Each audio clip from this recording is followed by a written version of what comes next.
one win away.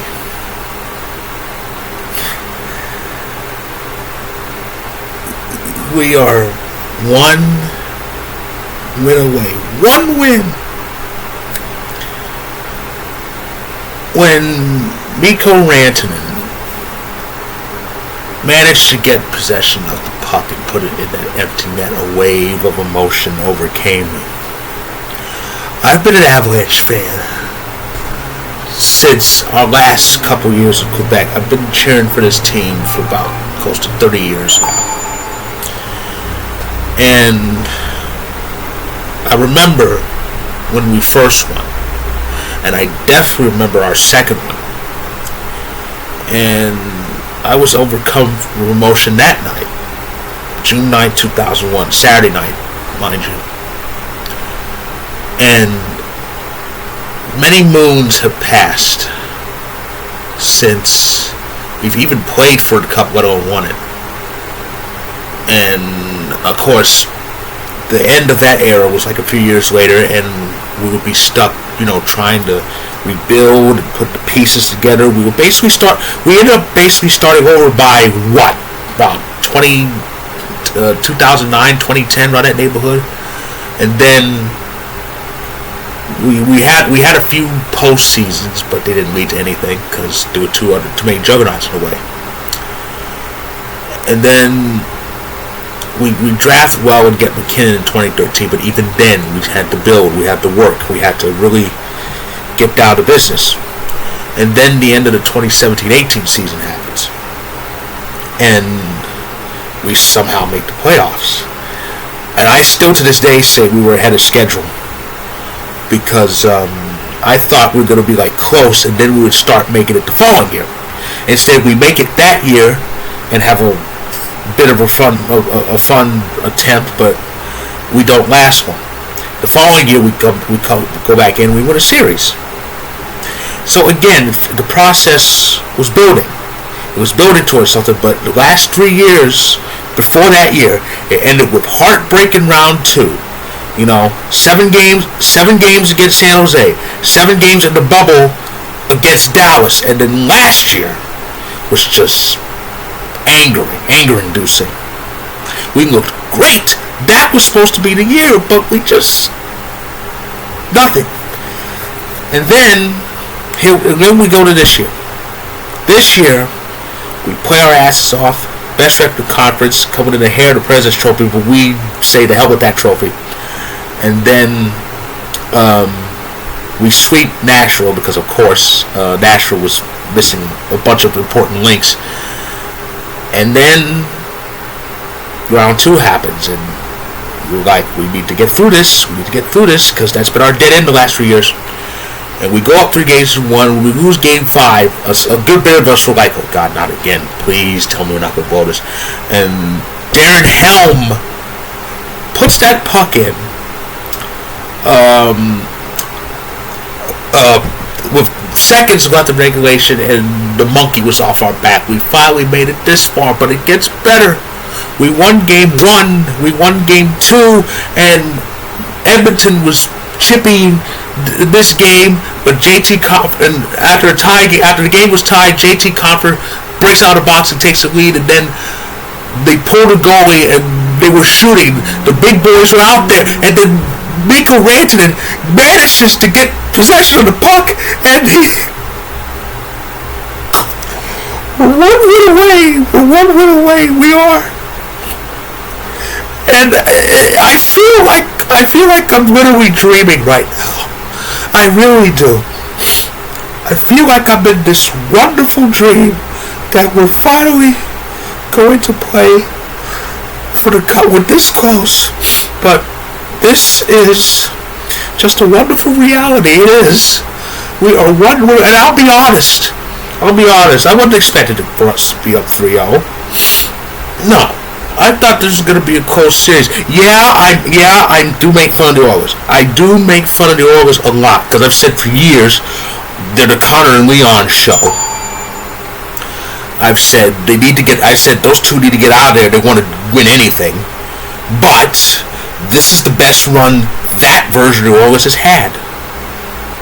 They made it to this, and I kind of thought, well, I may have to stop joking about it. But and I was prepared for a close series because Edmonton seemed to be doing very well. But after 3 games, it's win, win, win for the team wearing this logo. We are just one little win away from the Stanley Cup final. We haven't been there since we won it. Our second one. And we are doing it against a team that has, in my opinion, I'm pretty sure a lot of people agree with this, they have the best duo in the league, but David and Draisaitl. We've stymied them. We pissed off Kane with that dirty, cheap hit. They better suspend him for that. They really need to suspend him for that, because the news out there is Nazem Kadri, he's out for the series, though that's where the jokes come in, but he's only out for 1 game. But and that's what makes this even more emotional for me and a lot of Avs fans.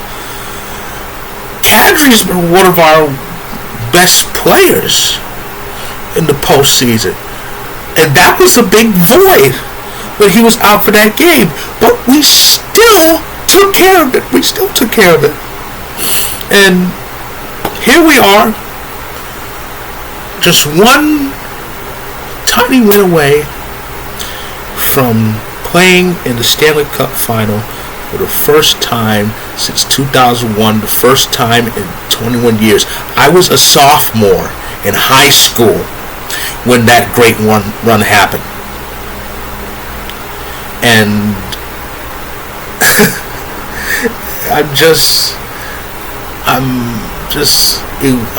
over the moon right now that we are this close to being in the Cup final, playing for that prestigious trophy, and we could clinch that spot on Monday night in Edmonton.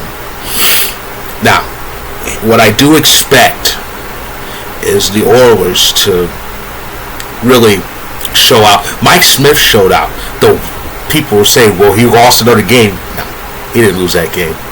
The people in front of him lost that game. They didn't score enough. And when when McDavid got that goal, 30-some seconds in, I think they just took it easy and went, well, all we need is for McDavid to do things. That's not how that works. McDavid's a hell of a player, no doubt, but you need others around. You need to rely on others around you too.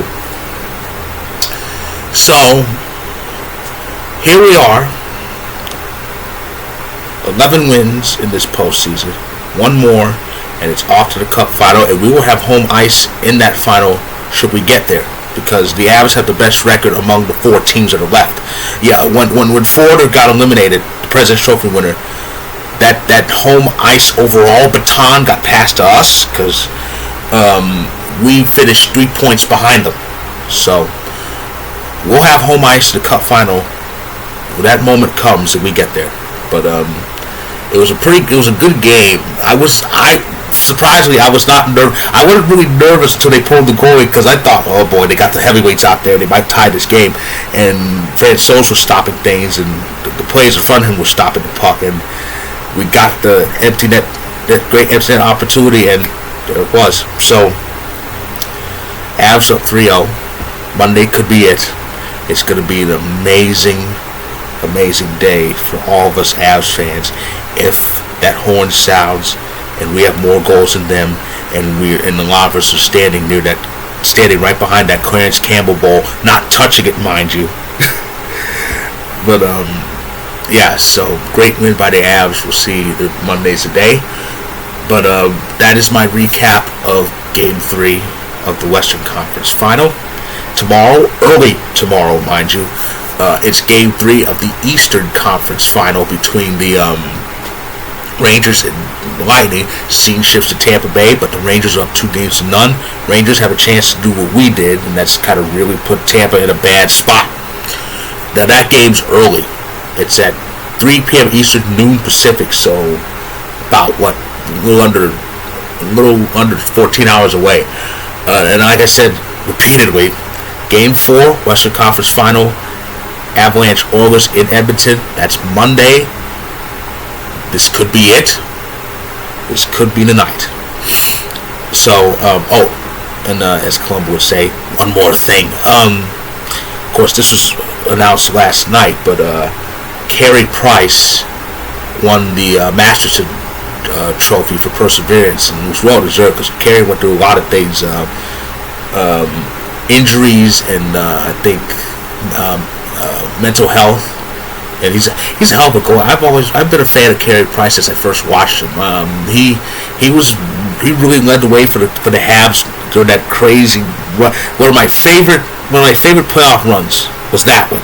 That was because Carey Price was just all over the place, staying out his head in some games, but he got it done and led the Canadiens to 13 wins in that playoffs, including the 13th one being in Game 4 of the Stanley Cup Final. But congrats to Carey Price for winning the Masterton. So again, Game 3 of the East Final early tomorrow. Game 4 of the West Final Monday night. Monday night could be the night. That's my recap. Like this video, click the like button, click subscribe if you want more. I will be back tomorrow, probably early tomorrow, with a recap of Game 3 of the East Final. So stay tuned.